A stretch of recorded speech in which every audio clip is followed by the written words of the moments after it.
From advertising to software as a service to data.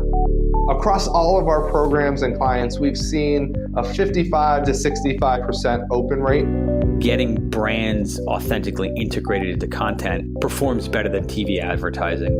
Typical lifespan of an article is about 24 to 36 hours. If we're reaching out to the right person with the right message and a clear call to action, then it's just a matter of timing.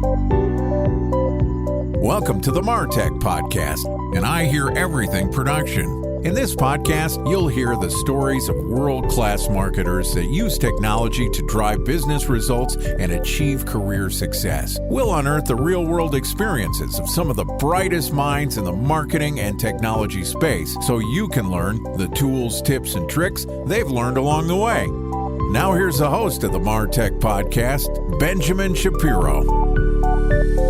Welcome to the MarTech Podcast. I'm your host, Benjamin Shapiro, and today we're going to discuss some alternative tracking methods that can help you monetize your audience. Joining us is Shiv Gupta, who is the founder and CEO of The U of Digital, which educates the digital marketing and advertising industry through a variety of different touch points, including live workshops, e-learnings, webinars, newsletters, and more. The U of Digital has educated over 15,000 industry professionals and counting, and tapped into the expertise of 150 industry vets for their deep knowledge in the space. Yesterday, Shiv and I talked about the convergence of ad tech and martech, and today we're going to continue the conversation talking about how publishers can monetize their audience with alternatives to cookie tracking. All right, here's the second part of my conversation with Shiv Gupta, founder and CEO of U of Digital. Shiv, welcome back to the MarTech Podcast. Thanks, Ben. Excited to be here again. Excited to have you back on the show. And look, we had a great conversation yesterday. Our worlds are colliding. MarTech is eating ad tech, as I would like to put it as a MarTech guy. But kidding aside, MarTech and ad tech, the ability to get our customers' data and feed it into advertising solutions, is breaking down some of the silos and the walls between what used to be two different industries. And one of the things that's impacting both of us is the changes in privacy regulations and our access to data. So I want to talk to you a little bit about what do we do here now that we've got our CCPA, our GDPR, Apple's taken away cookies, Google's given up cookies. It's a brand new world when it comes to the usage of data. How can publishers and marketers in general figure out what to do and monetize their audience with alternatives to traditional cookie tracking? There's so much to talk about here, Ben. For me, it's really useful to zoom out, start at the highest level and kind of think about, okay, where do we come from and where are we going? So we came from a world where cookies became kind of like the oil of all the things that we do because they carried the data. They carried the data from place to place and allowed us to then use that data and activate against that data and elicit value from that data, right? And if you're thinking about this from a publisher perspective, let's go back to like the year 2000 or early 2000s. Ad tech didn't exist. Programmatic didn't really exist yet. Publishers were making most of their ad revenue by selling directly to advertisers and taking pretty much the entire cut of that budget. Now, over time, along comes programmatic, along come cookies, along come these different identifiers. And over time, what starts happening, I like to call ad tech almost like the ad tech industrial complex in a way. Ad tech started using cookies, not for what they were originally meant to do, but they started using cookies to carry data and then elicit value from that data outside of the publisher realm. So, hey, let's take this data from different publishers. Let's apply it anywhere where these users are, including really low cost, low quality inventory, and elicit value from that cookie data.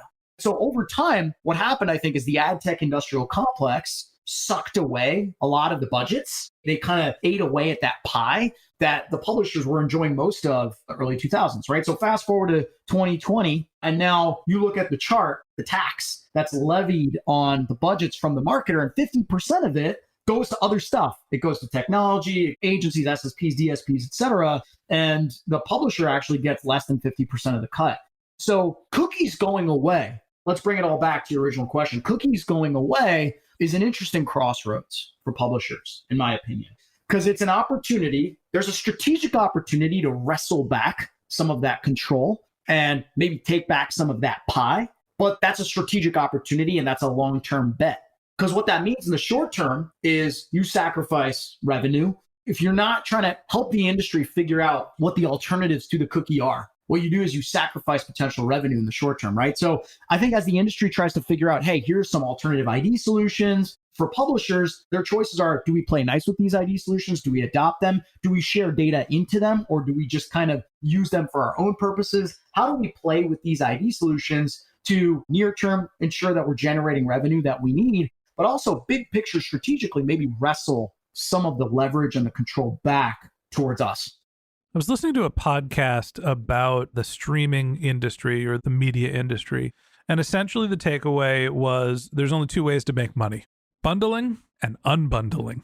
This is basically what we're seeing with all the apps are merging, and now HBO is merged with Discovery, and it's not HBO, it's Max.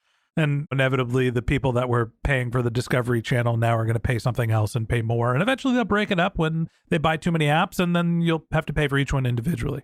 And it seems like a similar thing is happening here in the publisher landscape, where we were basically all selling our properties individually direct to advertisers, and you had to have direct publisher relationships. And then we started to bundle. We all started being able to trade data into this sort of centralized system that was reliant on cookies. And now all of a sudden, because the big platforms are saying, we only want access to our own data, we don't want you to have it, nobody can use cookies anymore. And the entire world's going to unbundle. And you know what we're going to do? We're going to develop some sort of a solution where you can have universal tracking across multiple websites, which is essentially what cookies are being used for, but specifically designed. And we're going to rebundle. So talk to me if you agree, or feel free to disagree, about what publishers should do to continue to monetize as we're going through these sort of metamorphoses of unbundling first, moving away from the cookie infrastructure, and then eventually adopting new technologies where we'll end up in the same place where we are today. I mean, listen, I hate to give this answer, but I think it's the right one. It depends. You'd make a great consultant. Yeah, thank you. I will charge you $1 gazillion for that. It depends, right? It depends on what kind of publisher you are. If you're a super premium publisher, let's say you're the New York Times or you're the Guardian, and actually some of these publishers have done this, I'd be holding my stuff really close to myself right now. I'd say, hey, listen, ID Company X, LiveRamp, Trade Desk, I don't want to talk to you right now. Go away. I have no interest right now in playing ball with you guys because I'm the New York Times. I have tremendous value. I have a tremendous kind of set of users. I have their data. People have to log in now with their email address to be able to read my content, and gazillions of people are doing that. I'm not sharing that data with anybody.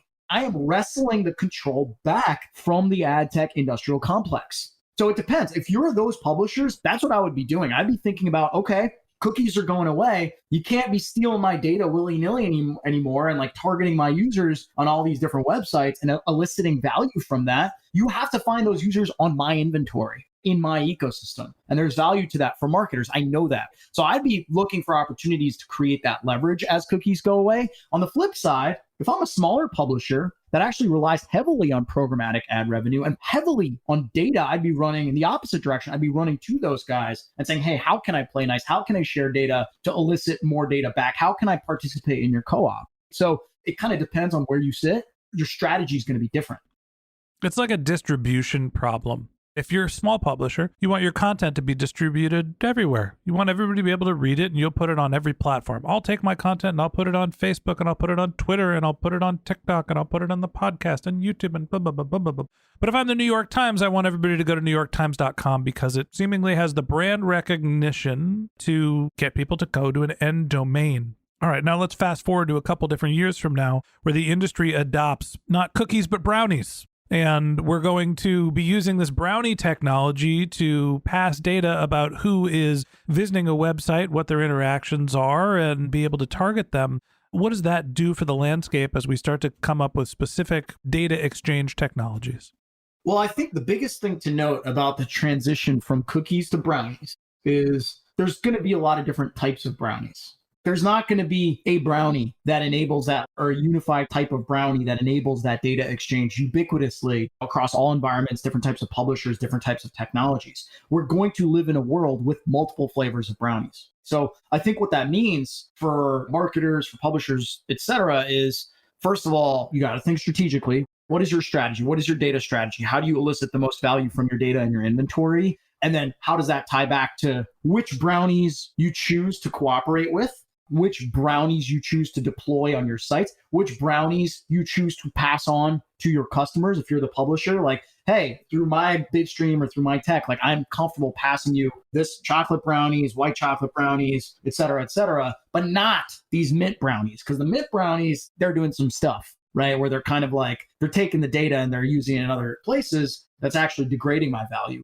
So I think that's the key thing, is to, first of all, realize there's not going to be one flavor in the future where cookies are going away. So we're going to have multiple IDs in the future. How do you figure out which IDs drive up the value for you and your customers the most? And how do you figure out which IDs are actually sucking value away from your business and maybe stay away from those? As much as I want to try to make some sort of a baklava joke here, I want to actually talk about real vendors and who's working. Hey, is it cookies? Is it brownies? Is it Oreos? You get the idea. I mean, it's a fun analogy. We could talk about desserts more if you'd like. We'll get to it. We got all day. I do want to talk about what vendors are actually making headway. We are in the, should I choose cookies over Oreos, over brownies? What are the vendors, not the desserts, that are actually starting to produce these technologies, or is there any solution that marketers should be aware of as they're migrating away from cookies?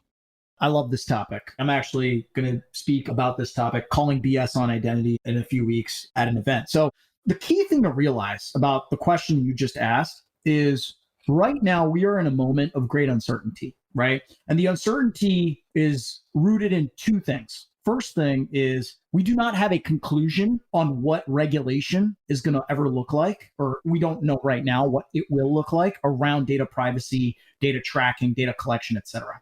There's a world in which there's federal privacy regulation in the US in a couple of years that says you can't do any of this stuff. You can't use emails. You can't use IP addresses. You can't use any of these signals to do any of the stuff that you want to do. There's a world in which the regulation is actually very light. It's actually just, hey, you need consent. If you get consent, you can do all these things. So we don't have a conclusion on what regulation will look like.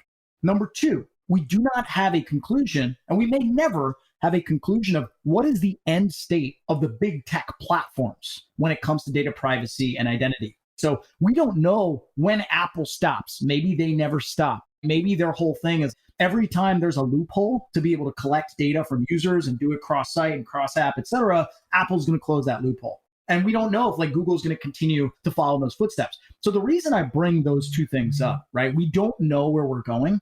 So if you go out today and you're like, hey, I would love to have a post-cookie identity solution to fix some of my problems. I'm a marketer, I'm a publisher, I need an ID solution. There's 120 plus ID solutions right now being peddled in the marketplace. And all of those ID solutions have their own kind of permutations of different variables and their own mousetrap. And they say, we have the right answer.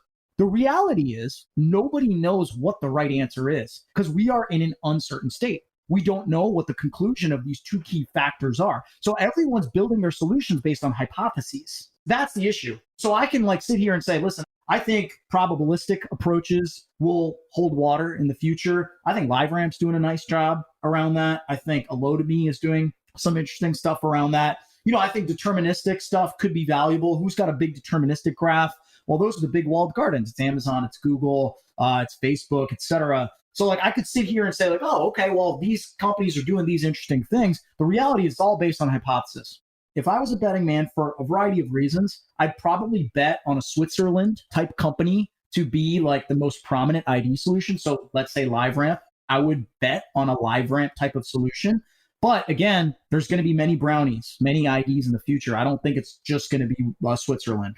Those are some of my high level thoughts. You called out that there's 120 different vendors that are trying to come up with identity solutions, some of the big platforms, some of the challengers, not the incumbents. The only thing that's certain is the uncertainty. There is no right answer right now. And obviously each business is going to decide who they want to get into bed with. And we're not going to know, and there probably is not going to be an end state. The regulation is not going to be a steady state thing. That's going to change. It's one of those evolving. This is something that we're always going to be talking about and always trying to figure out. It's not just going to be cookies. We're looking at the full dessert plate, maybe even some spanakopita.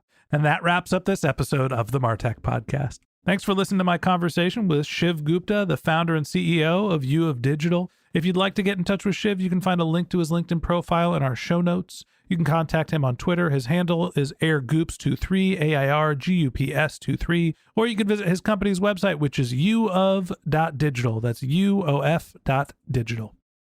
Just one more link in our show notes I'd like to tell you about. If you didn't have a chance to take notes while you were listening to this podcast, head over to martechpod.com, where we have summaries of all of our episodes and contact information for our guests. You can also subscribe to our weekly newsletter, and you can even send us your topic suggestions or your marketing questions, which we'll answer live on our show. Of course, you can always reach out on social media. Our handle is MartechPod, MarTechPod, on LinkedIn, Twitter, Instagram, and Facebook, or you can reach me directly on LinkedIn. My handle is Ben J. Shap, BenJShap. And if you haven't subscribed yet and you want a daily stream of marketing and technology knowledge in your podcast feed, we're going to publish an episode every day this year. So hit the subscribe button in your podcast app, and we'll be back in your feed tomorrow morning. All right, that's it for today. But until next time, my advice is to just focus on keeping your customers happy.